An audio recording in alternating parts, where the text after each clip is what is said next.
మహాభారతంలో కథ ఉంది. హుహు. ధర్మరాజు రాజసూయ యాగం చేసిన తర్వాత ధర్మరాజుకి కొంచెం అహంకారం పెరిగింది. నేను చాలా దాన ధర్మాలు చేశానని చెప్పేసి. కృష్ణుడిగా చూసి వీడికి చూపించాలని చెప్పేసేసి పాతాళంలో ఉన్న బలి చక్రవర్తిని దగ్గర తీసుకెళ్దామని బలి సామ్రాజ్యానికి ధర్మరాజుని తీసుకొని వెళ్తాడు. కృష్ణుడు వస్తున్నాడని చెప్పేసేసి బలి చక్రవర్తి ఎదురొస్తాడు. ఆయన అట్టహాసంతో ఎదురొస్తాడు. హుహు.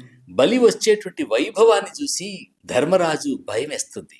వీడు యుద్ధానికి వస్తున్నాడా స్వాగతం చెప్పడానికి వస్తున్నాడా అని చెప్పేసి. ఓకే. దగ్గరికి వచ్చిన తర్వాత బలి కట్టుకున్న బట్టలని, బలి బంగారాన్ని, బలి వైభవాన్ని చూసిన తర్వాత ధర్మరాజు సిగ్గుపడతాడు. హుహు.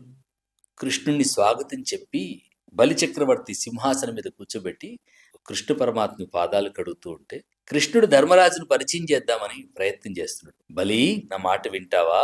ఇతను హస్తినాపురపు సామ్రాట్ అంటే దేనికి అంటాడు. అదేదో తెలియనట్టుగా హస్తినాపురానికి సామ్రాట్ అయ్యా అంటే అవునా, ఏంటి ఆయన పేరు అంటాడు. యుధిష్ఠిరుడు ఈ మధ్యలో రాజసూయ యాగం చేశాడు. ఏం చేశాడు రాజసూయ యాగంలో అంటే అప్పుడు యుధిష్ఠిరుడి వైపు కృష్ణుడు చూపించి ఏం చేసావో చెప్పు అంటాడు. హుహు. ఇంకా మన లీడర్లు చెప్పినట్టుగా యుధిష్ఠిరుడు ధర్మరాజు తన చిట్టా స్టార్ట్ చేశాడు. ఓకే. ఇన్ని లక్షల ఎకరాల భూమి ఇచ్చాను, ఇన్ని లక్షల మందికి ఈ బంధువు ఇచ్చాను, ఈ పథకాలు ఇచ్చాను, ఆ పథకాలు ఇచ్చానని చెప్పేసి యుధిష్ఠిరుడు తను చేసినటువంటి దాన ధర్మాల గురించి చెబుతూ ఉంటే బలి, అయ్యా నీకు సిగ్గు లేదా? నీది ఒక రాజ్యమా అని అన్నాడు. హ్మ్. అభినందిస్తాడనుకున్నటువంటి ధర్మరాజుకి అవమానం ఎదురైతుంది.